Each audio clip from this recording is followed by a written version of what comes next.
So glycerol had 3 bisphosphoglyceric acid. This side also same. Okay, like this way. This side also same. Okay, that's all. So next 1,3-bisphosphoglyceric acid again converted into 3-phosphoglyceric acid. 3-phosphoglyceric acid. Here also same 3-phosphoglyceric acid is formed. Okay, 3-phosphoglyceric acid is converted into 2-phosphoglycerate. 2-phosphoglycerate. 2-phosphoglycerate. Here also same 2-phosphoglycerate is formed. Next, this 2-phosphoglycerate is converted into phosphoenol pyruvate. Here also phosphoenol pyruvate is formed. Next, finally, this phosphoenol pyruvate is converted into pyruvic acid.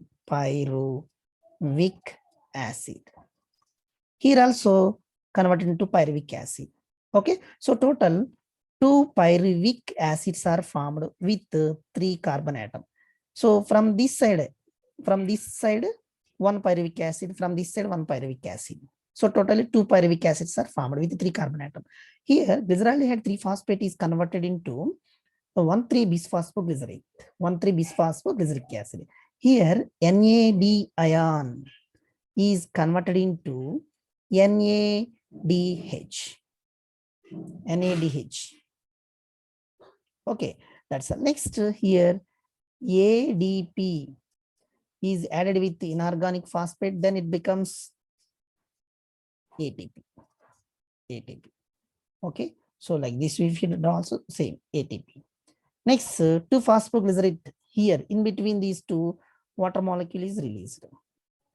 Here water molecule is released. 2-phosphoglycerate. Here pyruvic acid is converted into phosphoenol pyruvate is converted into pyruvic acid. Here ADP is added with inorganic phosphate, then it becomes ATP. So as a result of glycolysis, 2 molecules of pyruvic acids, and here NADH2, NADH1, here also same NADH formed. So 2 NADH formed. Here ATP molecule, here 1 ATP, here also same ATP. And again here 1 ATP, here also same 1 more ATP. Totally 1, 2, 3 and 4. 4 ATP molecules are formed. In these 4 ATP molecules, for initial reactions, glucose is converted into glucose 6-phosphate. Glucose 6-phosphate is converted into fructose 6-phosphate. Fructose 6-phosphate is converted into fructose 1,6-phosphate. For initial reactions, out of 4 ATP, 2 ATP atoms are utilized at initial reactions of the glycolysis. So their net gain of ATP is 4. 4 out of 4, 2 ATP utilized, 2 ATP. So here totally, here 1 NADH, here 1 NADH. So each NADH oxidized and gives 3 ATP molecules. Totally 2, 3 is 6 ATP molecules. 6 ATP molecules. So totally, as a result of glycolysis, at the end of glycolysis, totally 8 ATP molecules are formed. 8 ATP molecules are formed. This is called glycolysis equation. This is called glycolysis equation.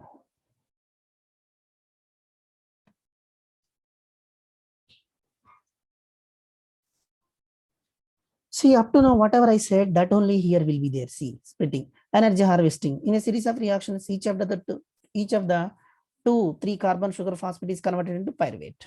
That is, initially 3-phosphoglyceraldehyde is oxidized to 1,3-bisphosphoglycerate. NAD ion is reduced to NADH. That only we discussed. So next 1,3-bisphosphoglycerate is converted into 3-phosphoglycerate. Here ATP molecule is generated. Next, and 7th and 8th points. In this, 3-phosphoglycerate is converted into 2-phosphoglycerate, and then it is converted into phosphoenol pyruvate. Phosphoenol pyruvate is finally converted into pyruvate, and one ATP molecule is formed. Okay, that's all.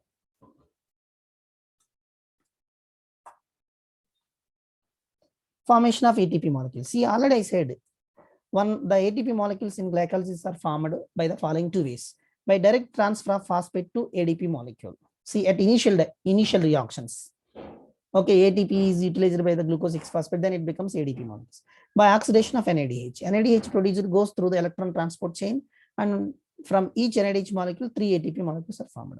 One NADH is equal to 3 ATP molecules. Okay, so those NADH produced goes through electron transport chain. NADH goes to electron transport. Whatever may be the NADH formed, these are entered into the electron transport chain. One more next topic is there. So in glycolysis, whatever may be NADH formed, these are goes to electron transport chain that takes place after glycolysis, after Krebs cycle. First glycolysis, second Krebs cycle, third electron transport chain. Electron transport chain receives NADH, which is formed in glycolysis. Okay, that's all.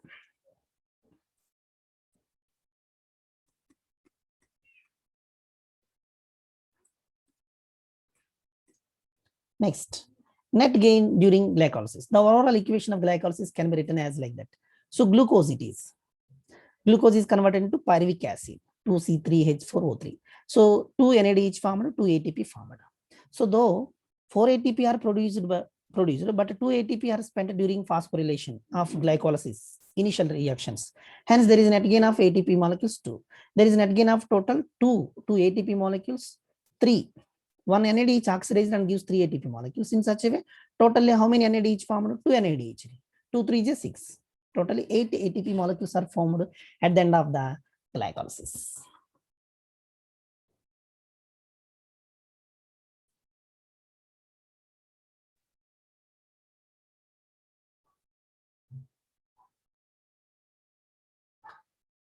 Next topic, fermentation process.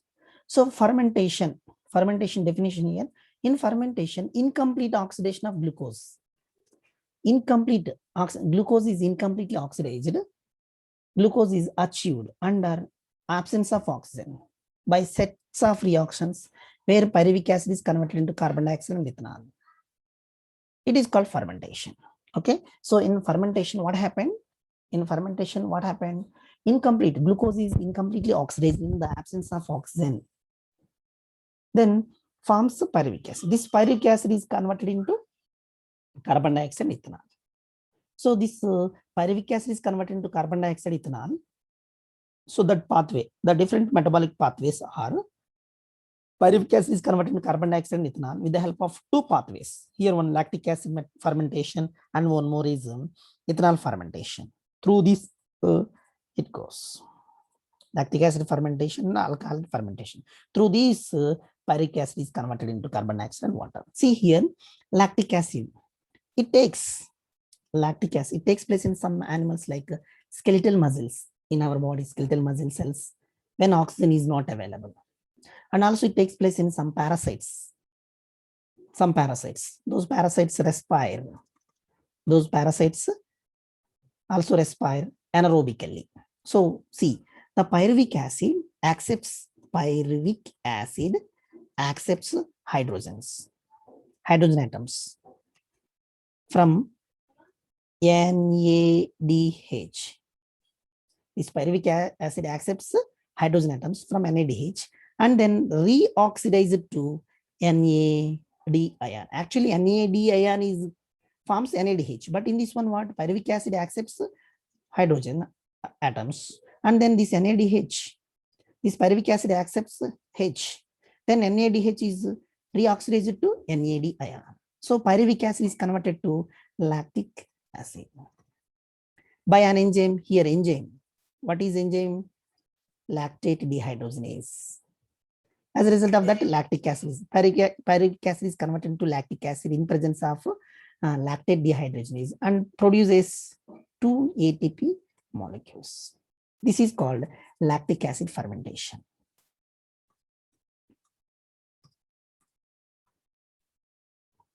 Next, alcoholic fermentation.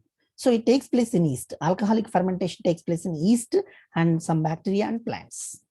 So the pyruvic acid change it to ethyl alcohol and carbon dioxide. It is produced as a byproduct in the process. In alcoholic fermentation, as a byproduct, ethanol and carbon dioxide is formed. See, ethanol and carbon dioxide is produced. The reaction are catalyzed by the enzyme. Here, enzyme. That enzyme is pyruvic acid decarboxylase and alcohol dehydrogenase. These are two enzymes here, pyruvic decarboxylase and alcohol dehydrogenase. These are two enzymes catalyze this reaction. So the alcoholic fermentation is the basic process in the production of beers and wines. In the production of beer and wine, alcoholic fermentation only takes place. The accumulation of ethyl alcohol nothing but ethanol only, ethyl alcohol in a culture of yeast. The accumulation of ethyl alcohol in the culture of yeast cells may stop multiplication of yeast cells. Okay, if excess amount of ethyl alcohol is produced when yeast culturing takes place, at that time, so the excess due to the excess amount of ethyl alcohol, the stop the multiplication of yeast cells and lead to the death of yeast cells if excess amount of ethyl alcohol is produced. So yeast cells can respire aerobically in presence of oxygen. Okay, this is called alcoholic fermentation. Pyruvic acid is converted into ethanol and carbon dioxide in presence of enzyme. If this ethyl alcohol is produced more and more during yeast culture, yeast is died. Okay, so generally yeast can respire in presence of oxygen. In presence of oxygen.